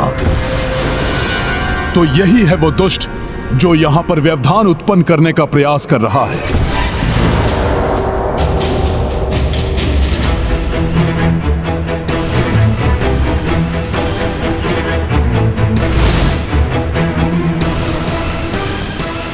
प्रतीत होता है कि ये मूर्ख वानर फंस गया है मेरे जाल में।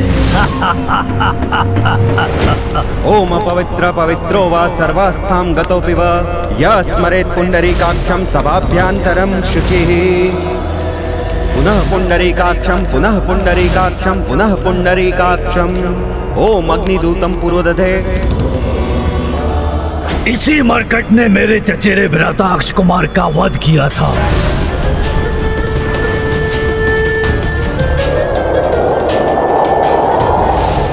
मेरे पिता के साथ छलकर सुग्रीव को छुड़ाया। इसे साधारण समझने की भूल नहीं करनी चाहिए मुझे। यहां से दूर ले जाना ही होगा इसे।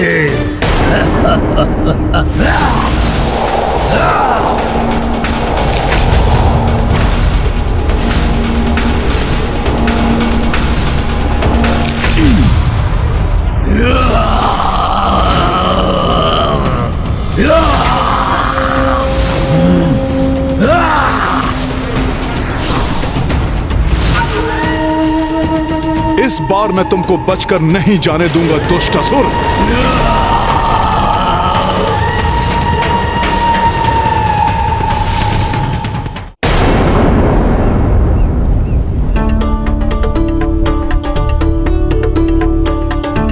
आप दोनों भोजन ग्रहण कीजिए।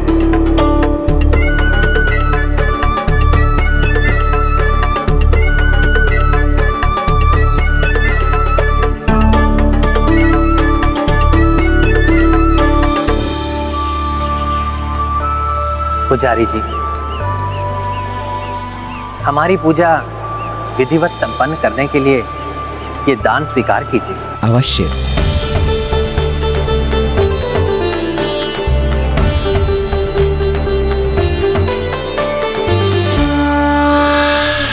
कट तो गया यहाँ से। अब हमें अपना कार्य करने से कोई नहीं रोक सकेगा। जय श्री राम।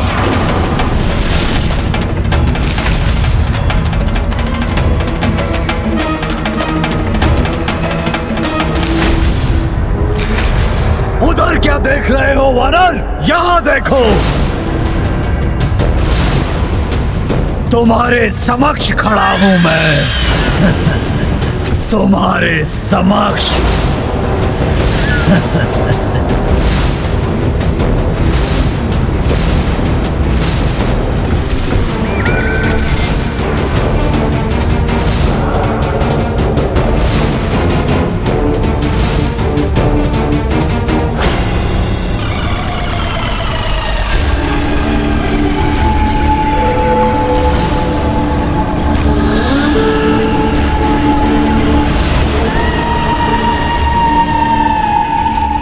कोई है क्या यहाँ?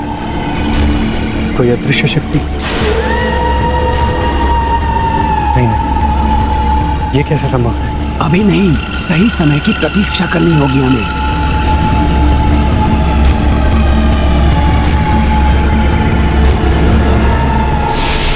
अगली पूजा के लिए आप और आप सब अनुज भ्राता पिंड का निर्माण करें और उन्हें इस कुश पे स्थित करें। अपने पितरों को सद्गति दिलाने हेतु उनको प्रेत योनि से मुक्त कराकर उनका परमात्मा से समागम कराने हेतु हम पिंडदान कर रहे हैं। स्मरेत पुंडरीकाक्षं सभाभ्यांतरम शुचिः पुनः पुंडरीकाक्षं पुनः पुंडरीकाक्षं पुनः पुंडरीकाक्षं। ओम अग्निदूतं पुरोदधे ओम अग्निदूतं पुरोदधे हव्यवाहमुपब्रुवे देवा आसाद्याः।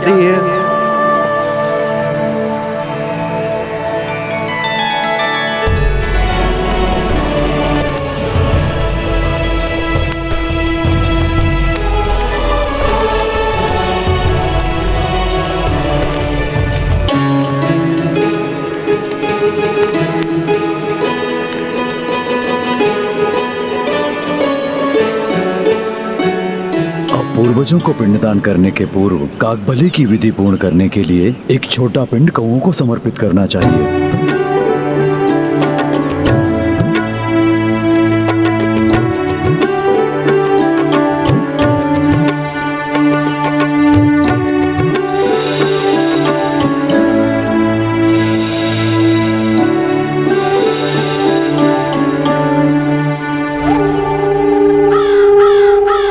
बोलो, कौन हो तुम और मेरे प्रभु की पूजा में व्यवधान क्यों डालना चाहते हो? पूजा ही नहीं, मैं तो राम नाम के अस्तित्व को ही नष्ट करना चाहता हूँ।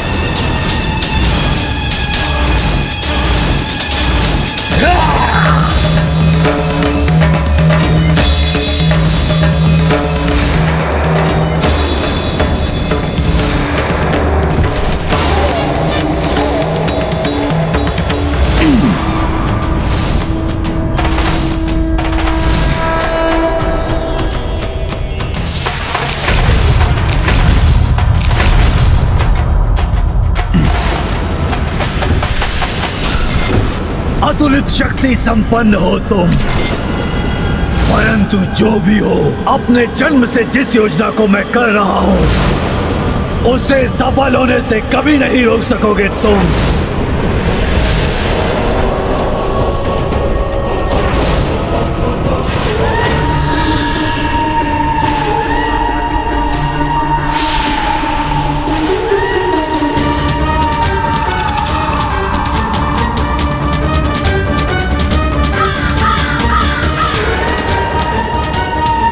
किसी के द्वारा दान किया हुआ भोजन शोभा नहीं देता। जो खाना है छीन के खाना। किस योजना की चर्चा कर रहा है ये अधर्मी? क्या प्रमाणित करना चाहता है और क्यों? कौन है ये? स्मरण रहे मरकट, निकुंभ है मेरा नाम। सोच बदलता हूं मैं सबकी, परंतु जो स्वयं सोचता हूं वो अवश्य पूरा करता हूं। तुम्हारी इस दुष्ट सोच को मैं यहीं सीमित कर दूंगा। मेरी योजना के अनुसार ये वानर अब मेरे जाल में फंस चुका है। इधर इस मरकट को मैं युद्ध में उलझाए रखूंगा, तब तक मेरे अनुचर निश्चित रूप से राम के पिंडदान की प्रक्रिया को बाधित कर उसे नष्ट भ्रष्ट कर देंगे।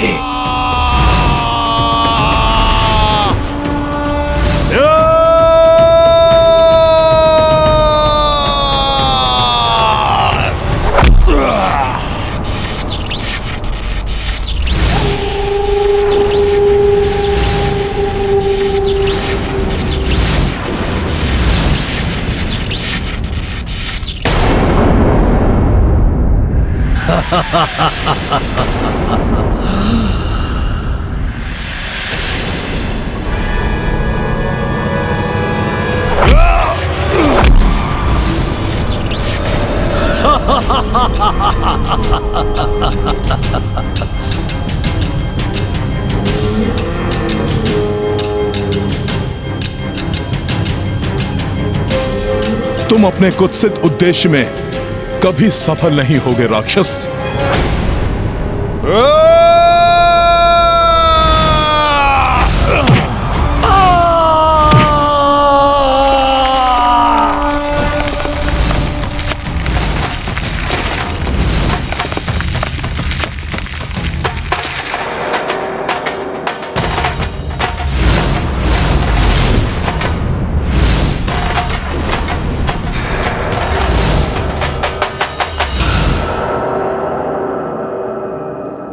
अब इसे उलझा कर रखने के लिए मुझे कोई दूसरा उपाय सोचना होगा।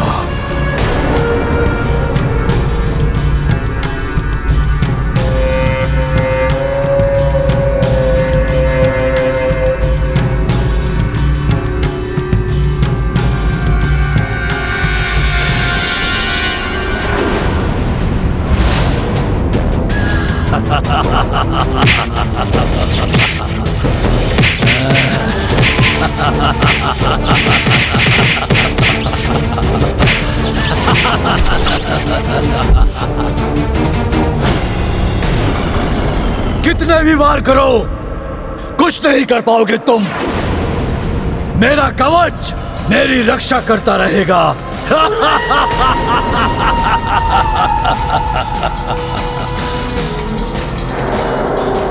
जो कवच तुम्हारे पास ही नहीं रहेगा, वो तुम्हारी रक्षा कैसे करेगा दुष्ट असुर?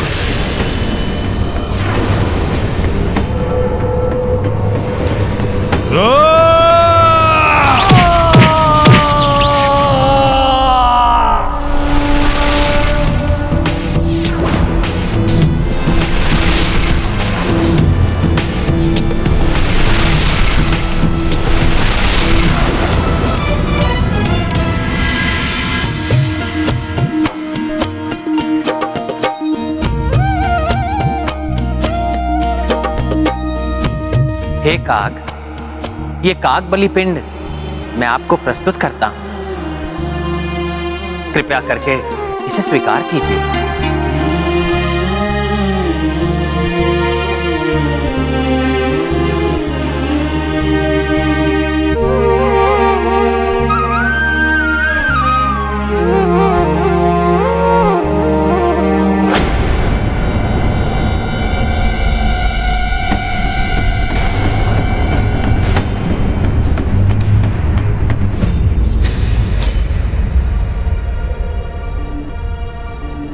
कागबली से मलिनता का निवारण होता है और पितरों की मुक्ति का मार्ग प्रशस्त होता है। कागबली यदि अस्वीकार हो जाए तो पिंडदान अपूर्ण रह जाता है। इसलिए कागबली के अस्वीकार करने से क्रिया पूर्ण नहीं होती। हमारे पास समय भी शेष नहीं है। यदि आज ये कार्य समय रहते पूर्ण न हुआ तो पिंडदान के लिए हमें 1 वर्ष की प्रतीक्षा करनी होगी।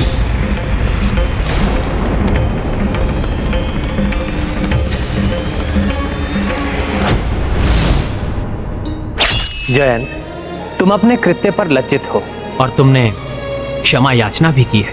इसलिए मैं तुम्हें वर देता हूं, जो भी पितृपक्ष में तुम्हें भोजन देगा उसके पितृ उससे संतुष्ट रहेंगे। जिन प्रभु श्री राम के मुख से कागों को यह वरदान प्राप्त हुआ है कि पिंडदान की प्रक्रिया पूर्ण करने के लिए सर्वप्रथम उन्हें ही पिंडदान अर्पित होगा।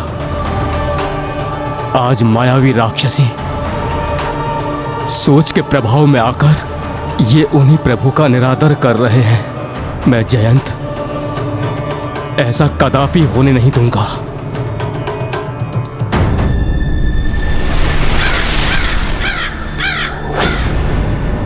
तुमने धर्म को अत्यंत ही दुर्बल समझ लिया है असुर। तुम कितनी भी चेष्टा कर लो असुर, धर्म को विफल करना इतना सरल नहीं है। धर्म अपने पंख फैलाकर जहां आवश्यकता होती है वहां स्वतः पहुंच जाता है। ये काग रूप धारण कर कौन चला आ रहा है यहां? रोको उसे।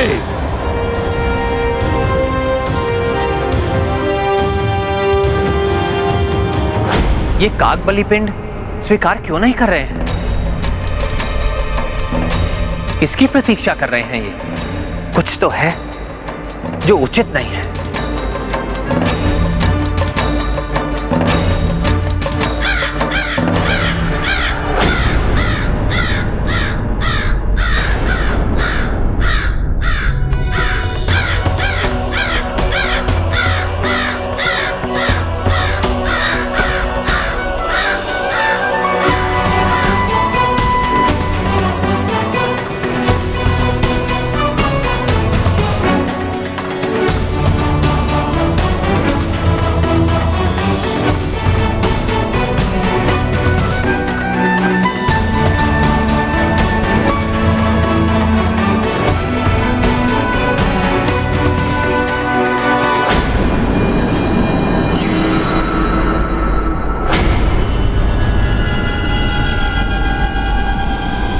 कितने आनंद की बात है ना हनुमान कि तुम हो तो बहुत बलवान, किंतु मैं भी कम नहीं। परंतु अब अधिक समय तक तुम सुरक्षित नहीं रहोगे असुर।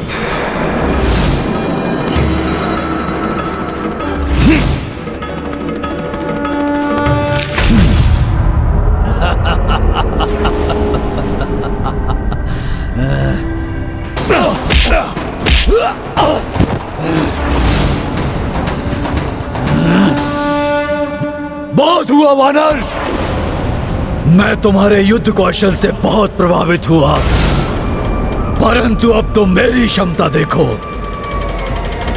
या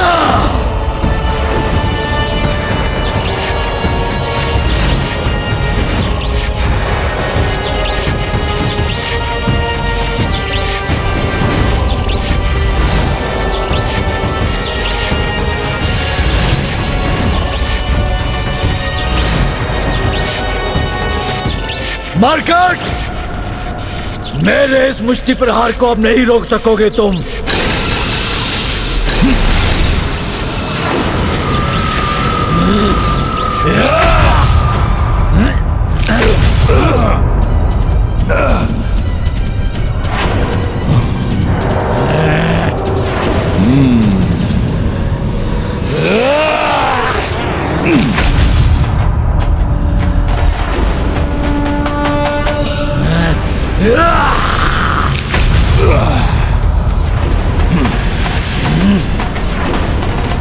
कुछ भी हो जाए, मैं इसे यहां से सुरक्षित नहीं जाने दे सकता।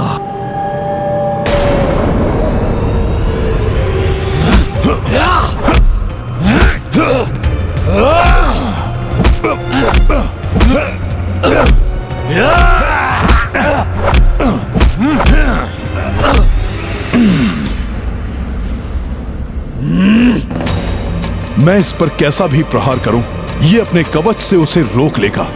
मुझे इसे किसी युक्ति से ही मिटाना होगा।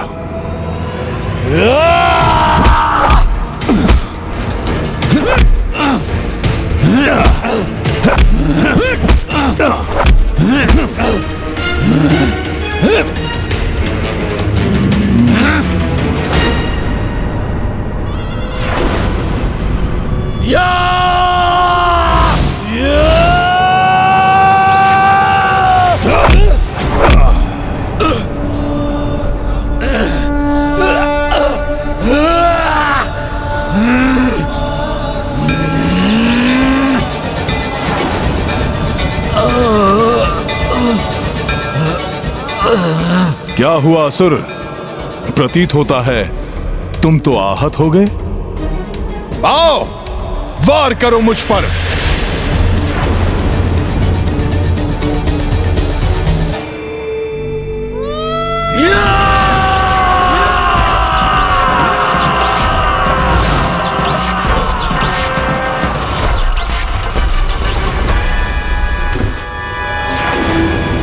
मरकट, मैं तुम्हें ऐसा आघात दूंगा जो तुम सोच भी नहीं सकते।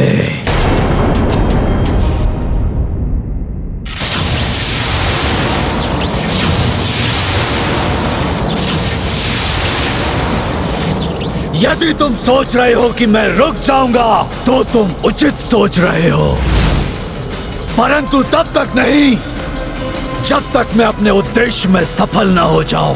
तब तो तुम कभी नहीं थम सकोगे, क्योंकि तुम्हारा उद्देश्य कभी सफल नहीं होगा। स्वामी और अन्य सभी को लौटने में इतना विलंब क्यों हो रहा है? हे पितृ पितामह, हे पूर्वजों, हमें आशीष दीजिए कि हमारा पिंडदान सफलतापूर्वक पूर्ण हो जाए।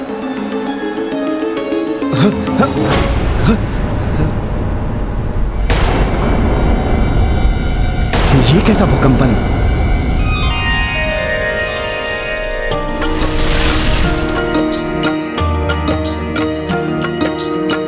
फल्गु घाट पे बैठी सीता, पितृ पितामह करत स्मृता। पिंडदान सफलता लाई, वैदेही विनती पहुंचाई। सर्वप्रथम दशरथ जी आए, तब अज और ना भाग पधारे। जो देखी विस्मित हो आई, पिंड दान करी सिय हर्षाई।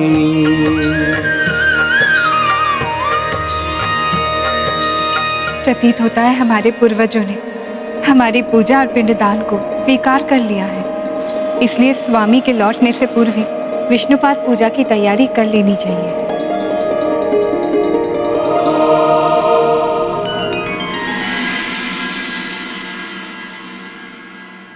अब शेष पिंड विष्णुपाद को समर्पित करना होगा।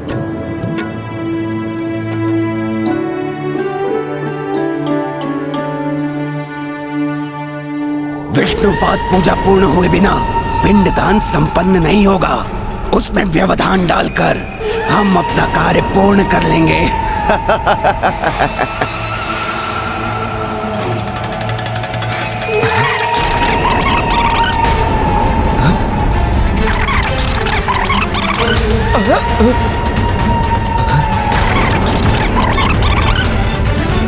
पिंडदान की विधि पूर्ण नहीं होनी चाहिए। बार बार दान प्राप्त होगा तुम्हें। पिंडदान की विधि अपूर्ण रह गई तो बार बार भोजन प्राप्त होगा आपको गौ माता।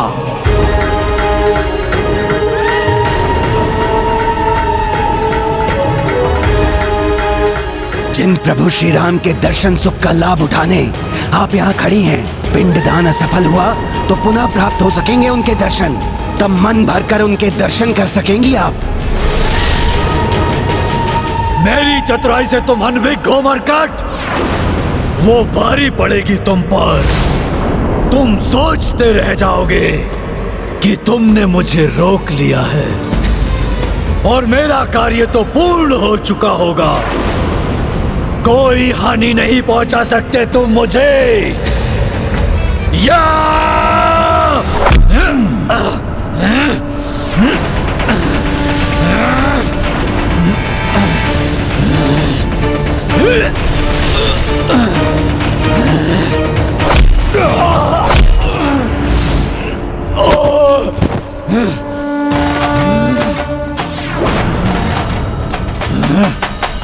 क्या अर्थ है तुम्हारा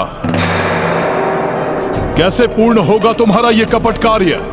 बताओ मुझे दुष्ट, कौन हो तुम और तुमने प्रभु की पूजा रोकने के लिए क्या प्रपंच रचा है?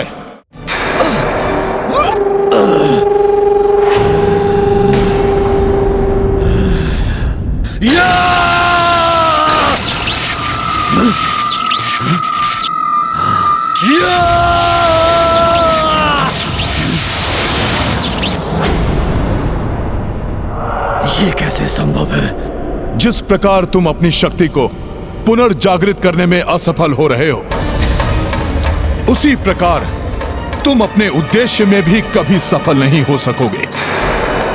प्रभु के कार्य को रोकने का भ्रम मत पालो दुष्ट। भ्रमित तो तुम हो मरकट। कोई नहीं रोक सकता मुझे, क्योंकि मैंने अपना कार्य अपने जन्म से प्रारंभ कर दिया है।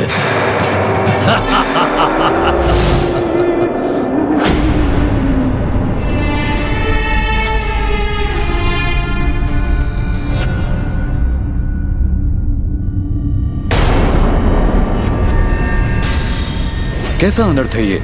यहाँ से पिंड कहाँ गए?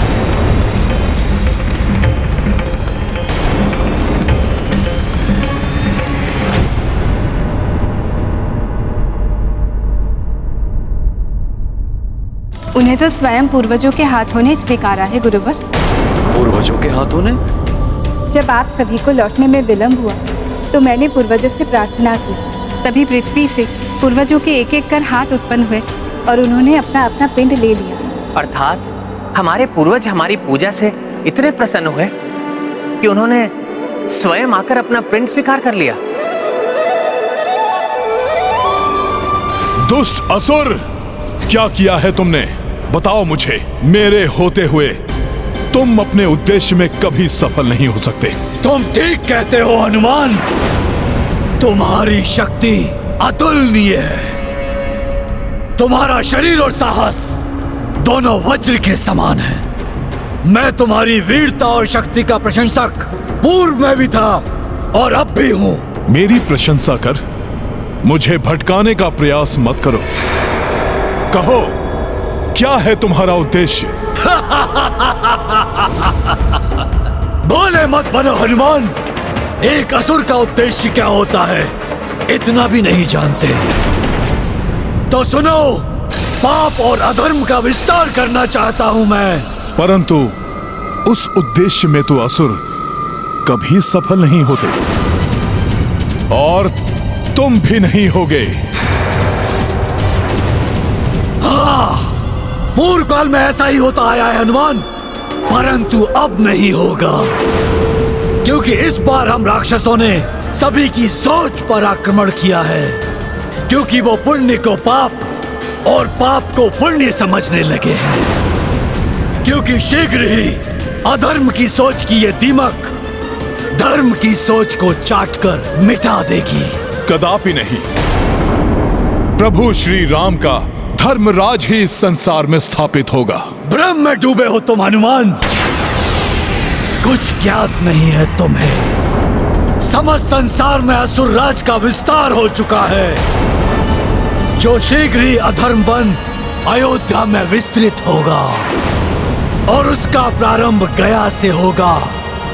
जब तुम्हारे प्रभु श्री राम द्वारा पिंडदान असफल होगा।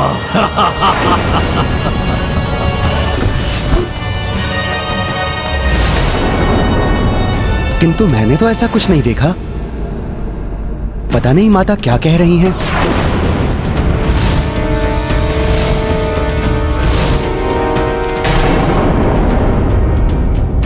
असत्य वचन क्यों कह रहे पुजारी जी? ये घटना तो आपके और आपके शिष्य के समक्ष ही हुआ था।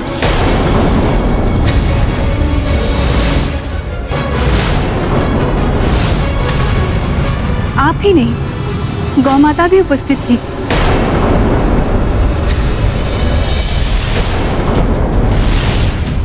अब तक तो पिंडदान की क्रियाविधि भंग भी हो चुकी होगी।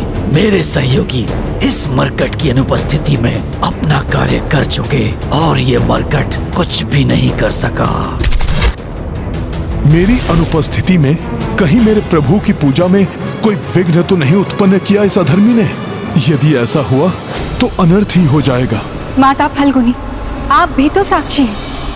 अब आप ही अपने श्री मुख से इस सत्य को स्वीकार कीजिए। नहीं देवी, आपको भ्रम हुआ है। मैंने तो ऐसा कुछ नहीं देखा।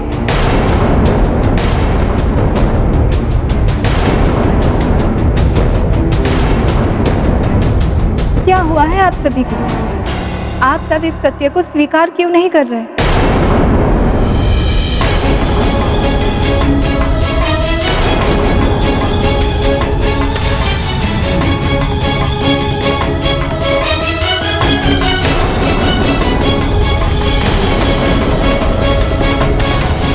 ये सब असत्य क्यों बोल रहे हैं?